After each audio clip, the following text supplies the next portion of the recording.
আপনি কি কখনো ভেবেছেন একটা ছোট্ট ব্রেসলেট পুরো মানুষের জীবন আর চেহারা এক নিমিষে বদলে দিতে পারে? ম্যাক্স প্লেয়ারের নতুন সিডামা ফিল্টার দেখতে গিয়ে আমার চোখ কপালে উঠেছে। আজকে ভিডিওতে বলছি কেন সিরিজটা আপনার মিস করা উচিত না। তো অনেকগুলো সিডামা আর কেডামা একসাথে চলে আসায় সবার রিভিউ একেবারে দিতে পারিনি। একটা সিরিজে তো 32টা থেকে 36টা এপিসোড। তবে গত সপ্তাহে ম্যাক্স প্লেয়ারের রিলিজ হওয়া ফিল্টার সিরিজটা ফাইনাল করে ফেললাম। প্রথমে বলে রাখি, এর হিন্দি ডাবিং আমার খুব অ্যাভারেজ লেগেছে, তাই আমি অরিজিনাল অডিওতে দেখে শেষ করেছি। আপনারা আপনাদের মতো ডাবিংটা চেক করে নেবেন।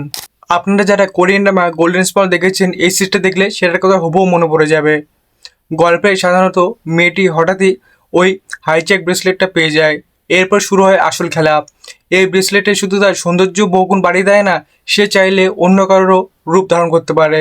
তারপর অফিসের রোম্যান্স আর ব্রেসলেটের রহস্য কীভাবে তাদের জীবন ওলটপালট করে সেটাই দেখার বিষয়। প্রথম 8-9টা এপিসোড পর্যন্ত গল্প, প্রেস ও ওয়ার্ল্ড বিল্ডিং অসাধারণ। আর স্পেশালি রূপ বদলানোর দৃশ্যগুলো হলিউড সিনেমার মতো ফিল দেয়, একদম চোখ জুড়িয়ে যাওয়ার মতো। মূল জুটির পাশাপাশি সাপোর্টিং কাস্টদের পারফরমেন্স বেশ দারুণ।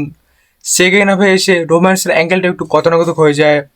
মনে হয় যেন মেকাররা জাস্ট এপিসোড টানার জন্য টেনেছে। সব মিলিয়ে লম্বা ড্রামা দেখতে ভালোবাসলে এবং ফ্যান্টাসি এবং গ্যাজেট বেস গল্প পছন্দ হলে এটাকে একটা ট্রাই দিতে পারেন। টাইম পাস হিসেবে মন্দ নয়। আমি এটাকে দেবো 10-এর মধ্যে 7 স্টার।